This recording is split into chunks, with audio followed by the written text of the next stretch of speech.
अस्सलाम वालेकुम दोस्तों, मैं हूँ आपका दोस्त, आपका भाई, आपका कोच रियाज़ हुसैन। आप सबका क्रिप्टो ट्रेडर उर्दू चैनल में खुशामदीद। इससे पहले इस टॉपिक पर जो मैंने वीडियो बनाई थी, उस पर काफ़ी कमेंट्स आ रहे थे और लोग चाह रहे थे कि मैं इस टॉपिक पर कोई एक और वीडियो बनाऊँ। तो लिहाज़ा मैंने फ़ैसला किया कि मैं इस टॉपिक पर थोड़ी-सी एक और वीडियो बनाता हूँ ताकि आप लोगों को मज़ीद अंडरस्टैंडिंग क्लियर हो सके कि सपोर्ट और रेजिस्टेंस लेवल्स कैसे फाइंड आउट किए जाते हैं और कौन से सपोर्ट और रेजिस्टेंस लेवल्स ऐसे होते हैं जो मार्केट में ट्रेडिंग के लिए इम्पोर्टेंट होते हैं, क्योंकि तमाम सपोर्ट और रेजिस्टेंस लेवल्स जो हैं वो ट्रेडिंग के लिए इम्पोर्टेंट नहीं होते हैं। तो सबसे पहले तो हम समझने की कोशिश करते हैं, एक दफ़ा फिर थोड़ा-सा रीकैप करते हैं कि सपोर्ट और रेजिस्टेंस लेवल्स क्या होते हैं। तो हम एक अप ट्रेंड की एग्ज़ाम्पल लेते हैं, पहली वीडियो में भी हमने एक अप ट्रेंड की एग्ज़ाम्पल ली थी। आप ये देखें कि ये मार्केट अप ट्रेंड में जा रही है और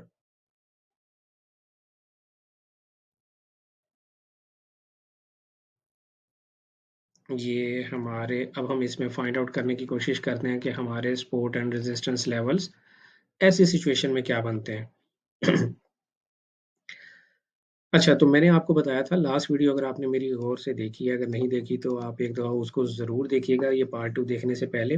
तो हमने बताया था कि जब मार्केट अपने हाई को ब्रेक करके एक नया हाई बनाती है और पिछले हाई को ब्रेक करके एक नया हाई बनाती चली जाती है, ऐसी मार्केट को हम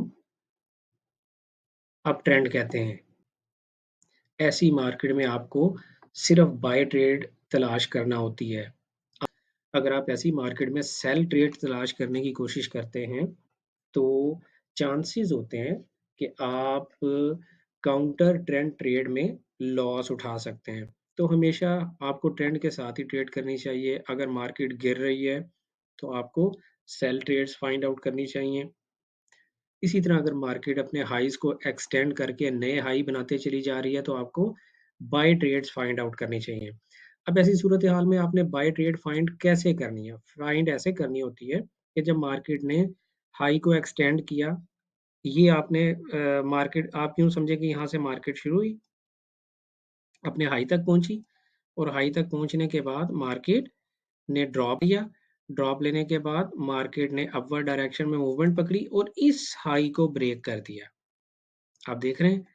अब ये जो हाई ब्रेक किया है, ऐसी सूरत-ए-हाल में आपने एंट्री कैसे लेनी होती है, कहाँ लेनी होती है? ऐसी सूरत-ए-हाल में आपने एंट्री ऐसे लेनी होती है कि जब मार्केट एक हाई फ़ेज़ में जाके, पुश फ़ेज़ में जाके, जब पुल बैक फ़ेज़ की तरफ आती है, डिक्लाइन लेती है मार्केट, तो आपका जो प्रीवियस हाई होता है, वो आपका पॉसिबल सपोर्ट होती है। आपने इस सपोर्ट के करीब-करीब अपनी एंट्री लेने की, फाइंड आउट करने की कोशिश करनी है।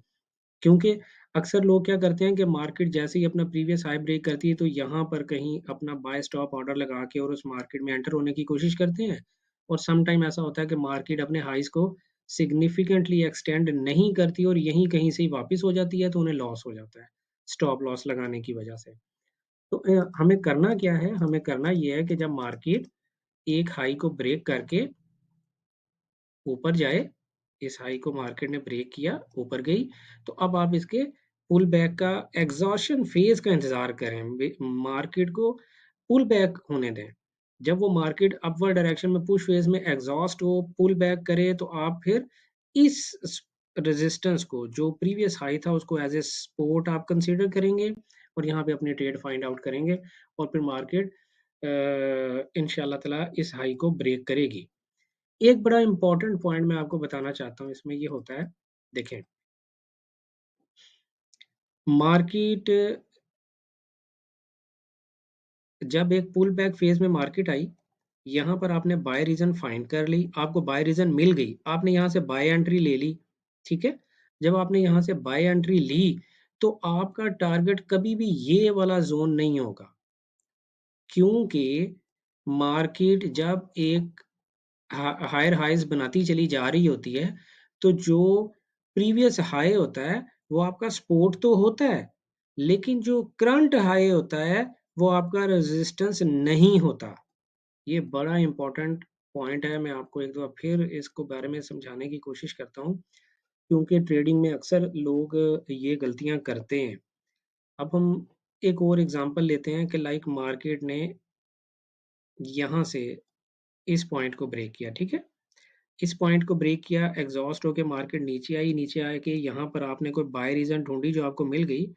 अनफॉर्चुनेटली मैंने इस तरह की एक टेढ़ी मेढ़ी सी लाइनें बना दी हैं कि आपका जो वो लो है वो थोड़ा नीचे है, लेकिन ऐसा नहीं होता, हर दफा नहीं होता है। आपका लो जो है वो इस सपोर्ट के करीब करीब ही होगा। अगर आपको यहाँ से बाय रीजन मिल गई और आपने मार्केट बाय की है, तो आपका जो टेक प्रॉफिट होगा वो इस हाई से ऊपर होगा।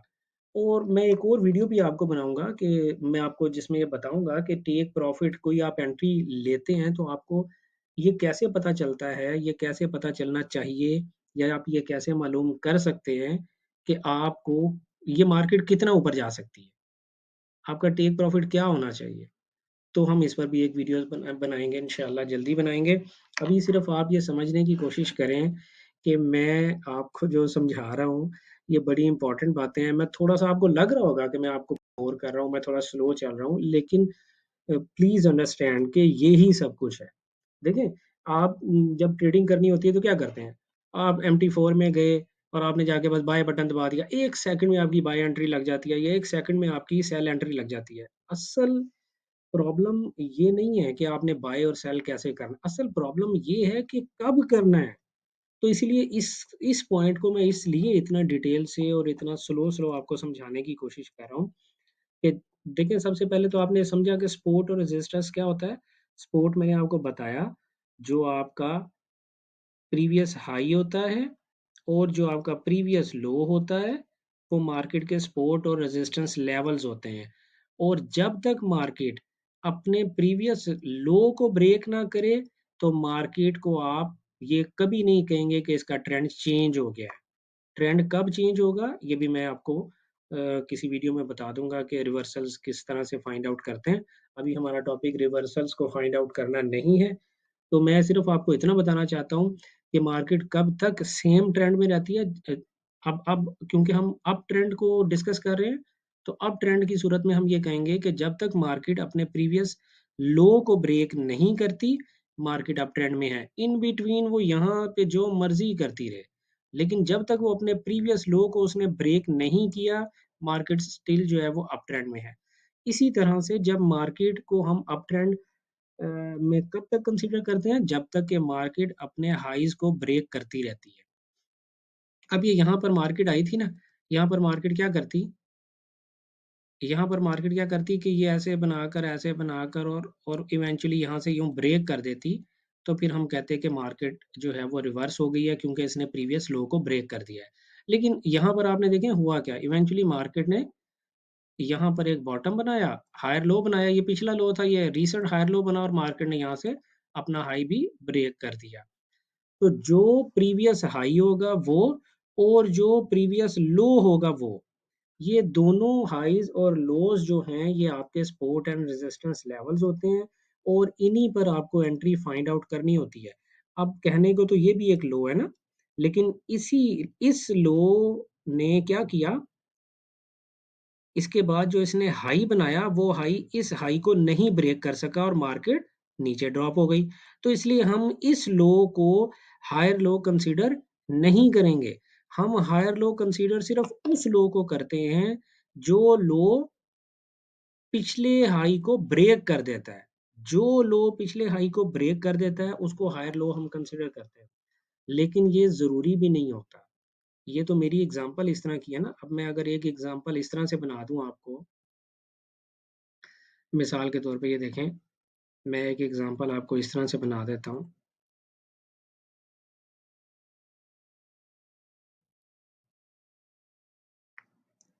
जी, ऐसी सूरत हाल में आप देखें तो क्या इस लो ने पिछले हाई को ब्रेक किया है, इस लो ने इस पिछले हाई को ब्रेक किया है, ठीक है?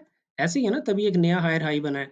तो क्या ये हमारा लोअर लो है? नहीं, ये लोअर लो नहीं है। इस पूरे कंसोलिडेशन फेज में जो सबसे लोएस्ट लो है वो ये है, तो यही हमारा लोअर लो कहलाएगा। ये पहले लो था, ये हाई बना, और फिर ये एक लो बना, और ये एक नया हाई बना। अब इस लो के बाद ये 2-3 लोज बीच में बन गए हैं नया हाई बनने से पहले। तो इस पूरे कंसोलिडेशन फेज़ में आपका जो लोएस्ट लो होगा, वो आपका नेक्स्ट लो कहलाता है, हायर लो। इस लो से ऊपर आपका ये वाला लो हायर लो कहलाएगा। ये और ये दोनों लो मैं क्लियर कर दूँ इसको फिर समझ आएगी। ये दोनों लो जो हैं वो ये दोनों लो जो हैं वो आपके हायर लो नहीं कहलाएँगे, ये आपका हायर लो कहलाएगा और जब तक मार्केट इस लो से ऊपर-ऊपर ट्रेड कर रही है, तब तक मार्केट अप ट्रेंड में है। तो आइए देखते हैं कि रियल चार्ट में हम अपनी सपोर्ट एंड रेजिस्टेंस को कैसे फाइंड आउट कर सकते हैं। सबसे पहले मैं आपको ये बताता चलूँ कि आप ये देखें, हम कंसीडर करते हैं कि हमने यहाँ से अपना ट्रेंड शुरू किया, ठीक है? और ये लो, ये सॉरी ये हाई, ये लो, ये हायर हाई, ये लो, ये हायर हाई, ये लो। अच्छा, अब आप ये देखें कि यहाँ पर भी एक हाई बना है और फिर यहाँ से अब मैं इसको नहीं मार कर सकता। जब भी आपने हायर हाई और हायर लो फाइंड आउट करने हैं, तो मैंने अभी आपको थोड़ी देर पहले बताया कि जो प्रीवियस हाई और करंट लो के दरमियान जो भी कुछ हो रहा है, ये कंसीडर नहीं होता। कंसीडर कब होगा कि जब मार्केट प्रीवियस या तो करंट लो को ब्रेक कर दे या प्रीवियस हाई को, जो कि आपका भी हाई बना है जहाँ से मार्केट ने एग्जॉशन फेज शुरू किया था, या मार्केट इसको ब्रेक कर दे। तो आपका जो है वो ट्रेंड कंटिन्यूएशन होता है। तो जब तक के प्रीवियस हाई ब्रेक नहीं होता, उस वक़्त तक हम इन बिटवीन किसी हाई को मार्क नहीं करेंगे। तो नेक्स्ट हाई हमारा ये बना, ठीक है? ये हमारा नेक्स्ट हाई बना। अब इस सूरत-ए-हाल में होगा क्या? ये मैं इस वक़्त यूरो जेपीवाई के 1 आवरली टाइम फ्रेम में हूँ। आप देखें कि अभी जो हमने पढ़ा, उसके मुताबिक मार्केट को 2 किस्म की सपोर्ट बनती हैं। एक सपोर्ट आपकी क्या बनती है मैंने आपको बताया, एक सपोर्ट बनती है जो आपका करंट मोस्ट रीसेंट जो आपका स्विंग हाई होता है, एक वो सपोर्ट होती है और एक मोस्ट रीसेंट जो आपका स्विंग लो होता है, एक वो सपोर्ट होती है। ठीक है? अब देखें इतना मार्केट गिरने के बावजूद जब तक मार्केट इस स्विंग लो से ऊपर है, जब तक प्राइस इस स्विंग लो से ऊपर है, तब तक ये अप ट्रेंड में ही है। अच्छा, अब हम इसी सूरत-ए-हाल को आप ये देखते हैं, तो मार्केट खैर पहले हम इस बात को डिस्कस करते हैं, मैं कुछ और अभी आपको बताने लगा था, उसकी तरफ भी अभी हम जाते हैं। तो हुआ क्या?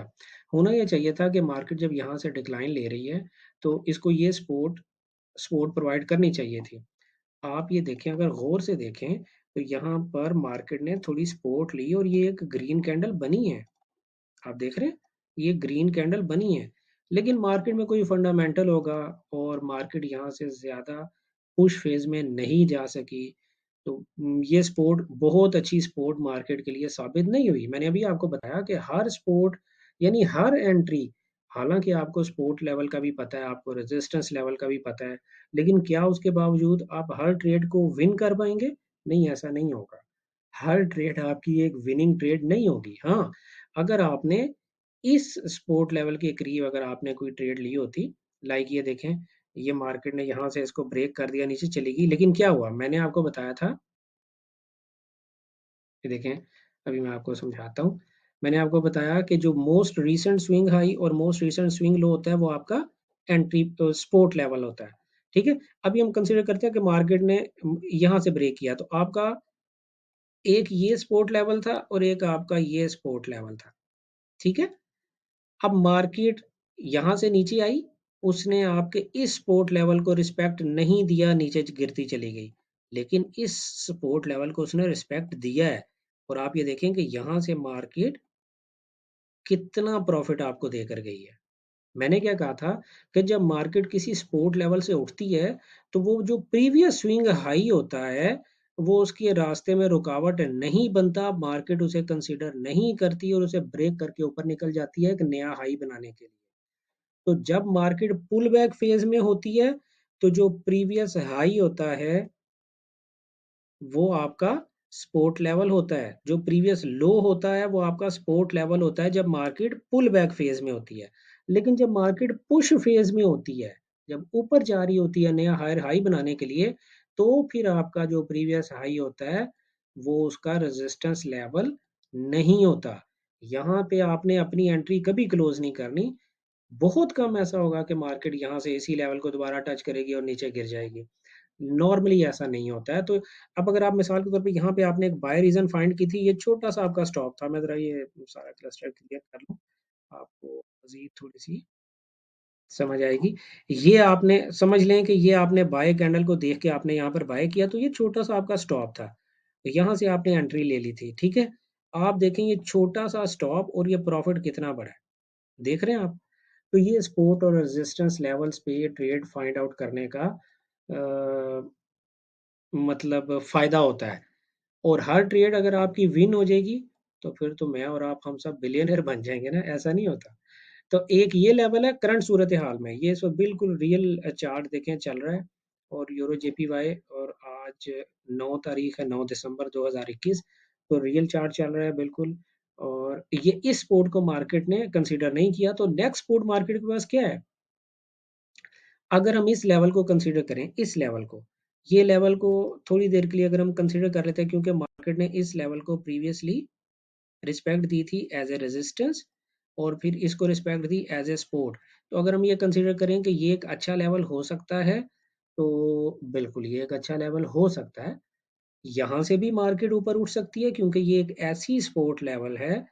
और अभी आप इस वैसे चार्ट को मार्क भी कर लें, और इसको ज़रूर देखिएगा कि क्या मार्केट ने हमारे सपोर्ट और रेजिस्टेंस लेवल्स पर ही रिएक्ट किया है कि नहीं किया है। तो मार्केट इस लेवल से भी उठ सकती है, क्योंकि ये एक दफ़ा एज ए सपोर्ट और एक दफ़ा एज ए रेजिस्टेंस काम कर चुका है, यहाँ पर भी एज ए सपोर्ट काम कर चुका है। तो ये 2-3 दफ़ा इस लेवल को रिस्पेक्ट किया मार्केट ने। तो ये लेवल इंपॉर्टेंट है। अदरवाइज मार्केट जब तक इस लेवल से ऊपर ऊपर है, ट्रेड कर रही है, मार्केट हमारी अप ट्रेंड में ही है। एक बड़ी इंपॉर्टेंट बात मैं जो आपको बताना चाहता हूँ, जो बहुत ज़रूरी है यहाँ पे बताना, वो ये है कि देखें, सपोर्ट और रेजिस्टेंस लेवल्स जो होते हैं, उन पे ट्रेडिंग करने का एडवांटेज क्या होता है कि आपका स्टॉप छोटा होता है और प्रॉफिट रेशो ज़्यादा होती है। और हर सपोर्ट और रेजिस्टेंस पे ली गई एंट्री प्रॉफिटेबल होगी, ये ज़रूरी नहीं होता। आपकी विनिंग परसेंटेज 50 से 70% के दरमियान हो सकती है, यानी आपकी 30% से लेकर 40%, 50% ट्रेड्स आपकी नेगेटिव भी जा सकती हैं। लेकिन अगर आपने 1 to 3 risk to reward ratio से अगर आप ट्रेडिंग करके और अपनी एंट्रीज ले रहे हैं, तो आप ये देखें कि आपकी जो 50% लॉस के बावजूद आपका जो इन द एंड आपको प्रॉफिट ही होगा। हम कंसीडर कर लेते हैं कि 100 ट्रेड्स आपने लगाई और 100 ट्रेड में से 50 लूज कर दी, इसी इसी ट्रेडिंग स्ट्रेटजी को अपनाते हुए कि आप सिर्फ सपोर्ट और रेजिस्टेंस लेवल्स पे बाय करेंगे। तो आपने 50 ट्रेड्स लूज कर ली, 50 ट्रेड्स आपकी विन कर गई, और आपका winning ratio 1 to 3 risk to reward ratio है। तो आप खुद सोचें कि आपने लूज तो $50 किए, लेकिन विन आपने $150 किए। तो ओवरऑल नेट इम्पैक्ट आपका $100 आपका जो है वो प्रॉफिट बनेगा। तो ये इस तरह की सिस्टमैटिक ट्रेडिंग जो है वो आपको एडिशनल एडवांटेज देती है कि आप इवेंचुअली इन द एंड आखिरकार एक वक्त आता है कि प्रैक्टिस कर करके आप जो है कामयाब ट्रेडर बन जाते हैं। तो उम्मीद है कि मैंने काफ़ी डिटेल में आपको सपोर्ट और रेजिस्टेंस लेवल के बारे में समझा दिया है। अगर अभी भी आपको कोई कन्फ्यूजन है, नेक्स्ट वीडियो में मैं आपको ये बताऊंगा। मेरी नेक्स्ट वीडियो जो है वो बड़ी इंटरेस्टिंग होगी इंशाल्लाह। आपको उसमें ये पता चलेगा कि इन सपोर्ट और रेजिस्टेंस लेवल्स पे आपने कब और कैसे एंट्री लेनी होती है, यानी एंट्री रीजंस क्या होती है। मैंने आपको ये तो बता दिया कि जब मार्केट किसी भी हाई को ब्रेक करती है, तो आप उसके ब्रेक होने का इंतजार करें, नो प्रॉब्लम। और उसके एग्जॉशन फेज का इंतजार करें। जब वो पुल बैक करके इसी लेवल के करीब करीब आती है, तो उस लेवल के करीब करीब आपने यहाँ पर इसको बाय रीजन फाइंड आउट करनी है, और फिर आप यहाँ से अपनी बाय प्लेस करेंगे। ये ज़रूरी नहीं है। अब ये देखें कि कई दफ़ा ऐसा होता है कि आपने यहाँ बाय रीज़न फाइंड आउट की, लेकिन मार्केट नीचे भी गिर सकती है, नो प्रॉब्लम। लेकिन सिस्टमैटिक ट्रेडिंग जो होती है वो आपको हर दफ़ा प्रॉफिट देगी, ये ज़रूरी नहीं है। लेकिन सिस्टमैटिक ट्रेडिंग आपको इवेंचुअली प्रॉफिटेबल ट्रेडर बनाएगी, ये ज़रूरी है। ये बिल्कुल आप अपने ज़हन में ये बात बिठाएँ कि अगर आप कोई रूल बेस्ड ट्रेडिंग करते हैं, तो आखिरकार आप एक कामयाब तरीन ट्रेडर बन जाएँगे। लेकिन हर ट्रेड आपकी कामयाब होगी, ये ज़रूरी नहीं होता है। सिस्टमैटिक ट्रेडिंग आपको मार्केट पे एडवांटेज ज़रूर देती है, दूसरे ट्रेडर्स के ऊपर कि जो बिना किसी ट्रेडिंग रीज़न्स के अपनी एंट्रीज़ लगा रहे होते हैं, मेरे से सुन के, उससे सुन के, और उनके पास कोई रीज़न ही नहीं होता मार्केट में एंट्री लेने का। तो उनसे कम से कम आपको एडवांटेज मिलता है और आप अपने लॉस के रेशियोज़ को बहुत मिनिमाइज़ कर लेते हैं। तो नेक्स्ट वीडियो मैं बता रहा था आपको कि नेक्स्ट वीडियो मेरी बड़ी इंपॉर्टेंट होगी इंशाल्लाह।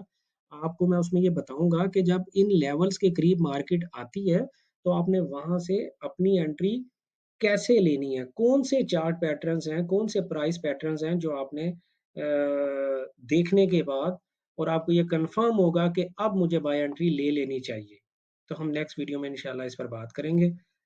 तब तक अपना ख़्याल रखिएगा। अगर ये आपको वीडियो पसंद आई है तो मेरे चैनल को सब्सक्राइब करें और इस वीडियो को लाइक भी करें, शेयर भी करें।